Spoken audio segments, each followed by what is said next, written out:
Elaine Weiss, author of the book The Woman's Hour, as well as award-winning journalist and writer, delivered a rousing, informative, and discussion-inciting speech on the historical battles of the women's suffrage movements in the late 19th to the 20th centuries and its impact on the importance of all Americans, but especially women, to vote during any and all elections to create the ideal American society that reflects the best interests of each and every one of us.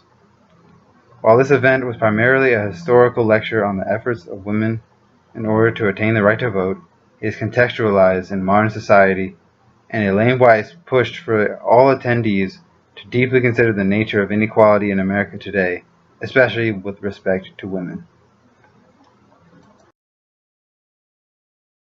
The people and the places that are involved in the suffrage movement, make sure they get the recognition they deserve as we approach the centennial in 2020. I'm also very pleased to be able to bring this program to the opening of the exhibit Amending America, because it's so fitting. This exhibit is about an exploration of the question of how does a society change and improve its foundational document, and how do you make laws which govern your community relevant for modern times, while keeping its spirit and meaning intact. At the event, attendees asked questions about the modern social and political impact of the efforts of these suffragists, and how the result of their struggle, the right to vote, was ignored or misunderstood by women at the time.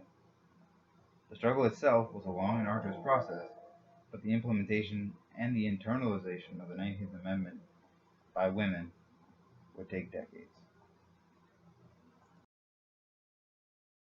Did women come out to vote? That's a great question. No.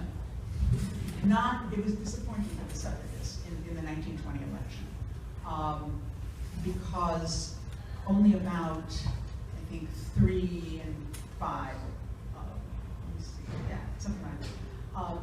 So voting is a learned process. So part of it was there wasn't a lot of time for registration, women didn't know how to do it, but actually voting participation of women lagged for the first almost 40, 50 years. And it wasn't until the 60s that it begins to come up and people to men's participation. And it's not until 1980 when women begin to surpass men in the participation. Throughout the discussion, Weiss highlighted several timestamps of the struggle to have the 19th Amendment ratified, including naming the efforts of particular suffragists such as Susan B. Anthony, Carrie Chapman Catt, and Sue White.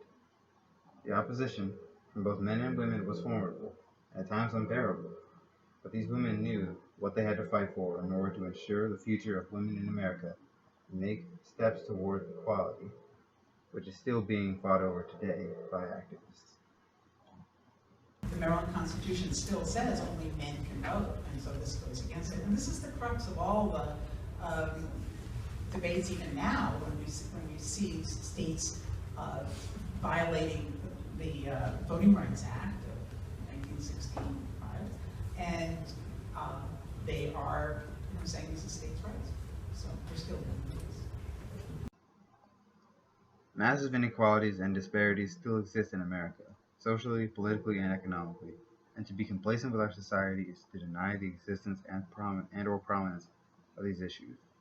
Inequalities in race, gender, sexual orientation, nationality, class, and religion are still significant sources of conflict and animosity. Some have emerged into the line of sight more in recent years, and there have been small steps made towards universal equality and acceptance. However, this is still not enough. Weiss places emphasis on the vote, through which we can continue to push for universal equality. The country has seen much change, but it can continue to change. It's our sacred duty to use that vote, won for us, to improve our democracy. That's what the suffragists can teach us. That's what they have taught me, and I hope you'll enjoy reading.